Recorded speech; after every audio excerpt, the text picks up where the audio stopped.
के युवाओं की नौकरियां पाकिस्तानियों को क्यों देना चाहते हैं? सीएए का कानून आने से भारत में पाकिस्तान से, बांग्लादेश से, अफगानिस्तान से गरीब लोग आएंगे कि नहीं आएंगे? जनता पार्टी के पास 1.5-2 करोड़ घर मौजूद हैं क्या उनको देने के लिए? और अगर आप उनको नौकरियां नहीं देंगे और वो अपनी गरीबी की हालत में बने रहे तो वो सड़कों पर घूमेंगे, गुंडागर्दी करेंगे, चोरी चकारी करेंगे। भारतीय जनता पार्टी से पूछना चाहती हूं कि अगर आपके पास नौकरी नहीं है, घर नहीं है, कोई इंतजाम नहीं है, तो आप इन 1.5-2 करोड़ गरीब लोगों को पाकिस्तान से, बांग्लादेश से, अफगानिस्तान से भारत क्यों लाना चाहते हो? कॉन्फ्रेंस में कहा कि अरविंद केजरीवाल जी ने विचित्र वक्तव्य दिया है। प्रेस कॉन्फ्रेंस में कहा कि अरविंद केजरीवाल का तर्क गलत है। प्रेस कॉन्फ्रेंस में कहा कि अरविंद केजरीवाल अलग अलग अजीब अजीब तर्क देते रहते हैं। लेकिन उस पूरी प्रेस कॉन्फ्रेंस में रविशंकर प्रसाद जी ने एक सवाल का जवाब नहीं दिया कि वो भारत के युवाओं की नौकरियां पाकिस्तानियों को क्यों देना चाहते हैं। रविशंकर प्रसाद जी ने बहुत बड़ी बड़ी बातें करी, लेकिन उन्होंने इस सवाल का जवाब नहीं दिया कि जब हमारे देश में बेरोजगारी चरम पर है, युवाओं की बेरोजगारी का दर 25% है, फ्रेश ग्रेजुएट्स की बेरोजगारी का दर 42% है, तो जो थोड़ी बहुत नौकरियां इस देश में हैं वो उन्हें पाकिस्तान, बांग्लादेश के लोगों को क्यों देना चाहते हैं? मैं आज भारतीय जनता पार्टी से ये पूछना चाहती हूं कि क्या सीएए का कानून आने से भारत में पाकिस्तान से, बांग्लादेश से, अफगानिस्तान से गरीब लोग आएंगे कि नहीं आएंगे? मैं भारतीय जनता पार्टी से यह पूछना चाहती हूं कि अगर ये गरीब लोग आते हैं और अगर आप पाकिस्तान, बांग्लादेश, अफगानिस्तान में गरीब लोग जो अल्पसंख्यक हैं जिनके लिए ये सीएए का कानून है, उनकी अगर संख्या देखिए तो ऐसा कहते हैं 3-4 करोड़ के आसपास हैं।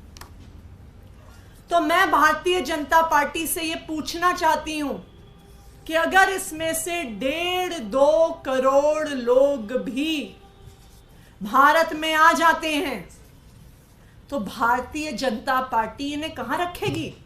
इन्हें कहां पे घर देगी? इन्हें कहां पे रहने की जगह देगी? क्या वो हमारे मोहल्ले में, हमारे कॉलोनियों में झुग्गी डाल के नहीं रहेंगे क्या? क्या भारतीय जनता पार्टी के पास 1.5-2 करोड़ घर मौजूद हैं क्या उनको देने के लिए? नहीं है। वो दिल्ली में झुग्गी डालेंगे, वो मुंबई में झुग्गी डालेंगे, वो कलकत्ता में झुग्गी डालेंगे, वो बेंगलोर में झुग्गी डालेंगे, वो देश भर में अलग अलग शहरों में झुग्गी डाल के रहेंगे। आप कहते हैं कि हमारे देश की युवाओं की नौकरियां खतरे में नहीं है, तो आप बता दीजिए कि जो ये 1.5-2 करोड़ लोग आएंगे, आप उन्हें नौकरी देंगे कि नहीं देंगे? क्योंकि अगर आप उन्हें नौकरी देंगे तो जो नौकरियां हमारे युवाओं को मिलनी चाहिए वो उनके पास जाएंगी, और अगर आप उनको नौकरियां नहीं देंगे और वो अपनी गरीबी की हालत में बने रहे तो वो सड़कों पर घूमेंगे, गुंडागर्दी करेंगे, चोरी चकारी करेंगे। तो अगर आप उन्हें नौकरियां देते हैं तो हमारे युवाओं की नौकरियां जाती हैं, नहीं देते हैं तो लॉ एंड ऑर्डर और सिक्योरिटी की सारी परिस्थिति बिगड़ जाएगी। तो जब ऐसी परिस्थिति है कि ना आपके पास उनको देने के लिए घर है, ना नौकरी है, ना आपके पास, अगर गरीब लोग वो आ रहे हैं, ना आपके पास उनको कोई रखने की व्यवस्था है, आपके पास अपने देश के युवाओं के लिए नौकरियां नहीं है जो आप उनको दे देंगे, जो बिगड़ेगी लॉ एंड ऑर्डर सिचुएशन, उसका आपके पास जवाब नहीं है। तो मैं भारतीय जनता पार्टी से पूछना चाहती हूं कि अगर आपके पास नौकरी नहीं है, घर नहीं है, कोई इंतजाम नहीं है, तो आप इन 1.5-2 करोड़ गरीब लोगों को पाकिस्तान से, बांग्लादेश से, अफगानिस्तान से भारत क्यों लाना चाहते हो? आप पहले अपने देश की तो समस्याएं सुलझाइए। आप अपने देश से तो गरीबी दूर करिए, आप अपने देश से महंगाई दूर करिए, आप अपने देश से बेरोजगारी दूर करिए, उसके बाद आप किसी और को लाने का सोचिए। दूसरी बात, आप पूरे दुनिया की इतिहास और राजनीति में देख लीजिए, कोई ऐसा देश नहीं है जो बाकी देशों के गरीब लोगों के लिए अपने दरवाजे खोलता है। पूरी दुनिया में तकरीबन अमीर से अमीर देश हो, वो कोशिश करते हैं कि किसी और देश से गरीब लोग उनके देश में ना आए, क्योंकि फिर उनकी जिम्मेदारी हो जाती है, उनको घर देने की जिम्मेदारी हो जाती है, उनको नौकरी देने की जिम्मेदारी हो जाती है, लॉ एंड ऑर्डर की सिचुएशन मेंटेन करने की जिम्मेदारी हो जाती है। तो भारत को ऐसी क्या आन पड़ी है, भारतीय जनता पार्टी को ऐसी क्या आन पड़ी है, मोदी सरकार को ऐसी क्या आन पड़ी है कि वो बाकी देशों से गरीबों को भारत में लेके आ रहे हैं? क्या वो इसलिए लेके आ रहे हैं कि वो चाहते हैं कि ये 1.5-2 करोड़ लोग उनका वोट बैंक बन जाएं, कि आने वाले चुनावों में इसी वोट बैंक के आधार पर वो चुनाव जीतें? क्योंकि और कोई लॉजिक तो समझ में नहीं आ रहा है। मैं भारतीय जनता पार्टी से यह भी पूछना चाहती हूं कि पिछले कुछ सालों में जो 11 lakh professionals, businessman, high net worth individuals Bharat छोड़कर, भारत की नागरिकता छोड़कर इस देश से बाहर चले गए हैं, आप उनको वापस लाने का क्यों नहीं प्रयास कर रहे? क्योंकि अगर हाई नेटवर्थ इंडिविजुअल्स आएंगे, बिजनेसमैन आएंगे, प्रोफेशनल्स आएंगे, भारत की इकोनॉमी में इन्वेस्ट करेंगे, तो देश की अर्थव्यवस्था बढ़ेगी, नौकरियां बढ़ेंगी, महंगाई कम होगी। लेकिन आज मोदी सरकार को ऐसा लगता है कि सिर्फ अपने वोट बैंक की चिंता है, उन्हें भारत के युवाओं की चिंता नहीं है, उनकी जाती हुई नौकरियों की चिंता नहीं है, उनके भारत के लोगों की सेफ्टी और सिक्योरिटी की चिंता नहीं है, उनको सिर्फ अपने वोट बैंक की चिंता है। Thank you. लेकिन इस पे कहा जा रहा है बीजेपी की तरफ से कि कोई नया आदमी नहीं आएगा, 2014 टाइम फिक्स है, उससे पहले से जो लोग भारत में रह रहे हैं उन्हीं लोगों को नागरिकता दी जाएगी। तो ऐसा कोई डर नहीं है कि दूसरे लोग आ जाएंगे, इतनी बड़ी संख्या में लोग आएंगे? आपने देखा है भारत, दिल्ली में जब चुनाव होते हैं पिछले कई सालों से, तो हर बार अनऑथराइज्ड कॉलोनीज के रेगुलराइजेशन की बात होती है। पहले कहा जाता था कि जो 2005 तक बनी है उनको रेगुलराइज कर देंगे, फिर अगले चुनाव में कहते हैं नहीं नहीं 2005 नहीं, जो 2010 तक बनी है उनको रेगुलराइज करेंगे। फिर 5 साल बाद अगला चुनाव आता है, फिर कहते हैं नहीं नहीं 2010 तक जो बनी है उनको रेगुलराइज नहीं करेंगे, जो 2015 तक बनी है उनको रेगुलराइज करेंगे। तो ये तो हर चुनाव के साथ ऐसे कानून बदले जाते हैं, तारीखें बदली जाती हैं। अगर एक बार भारत ने पाकिस्तानियों, बांग्लादेशियों, अफगानिस्तानियों के गरीबों को भारत में नागरिकता देने का रास्ता खोल दिया, तो बाकी लोग क्यों नहीं आएंगे?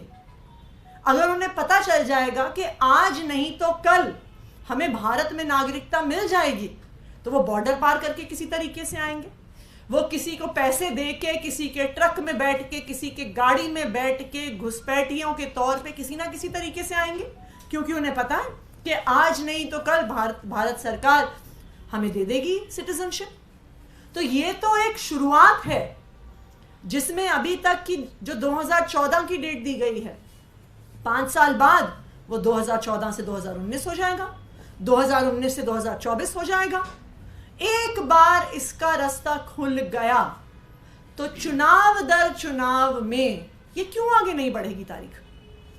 हम बीजेपी सरकार से कह रही है कि ये गरीबों के लिए नहीं है, बेसिकली जो धार्मिक रूप से प्रताड़ित इन तीनों देशों में लोग हैं उनको नागरिकता दी जा रही है, मतलब इस पर क्या इसी पे एडिशन है ma'am. The BJP is also saying that you are fine with Rohingyas coming to India, but you have problem when persecuted minorities from neighboring countries are being given citizenship for in India.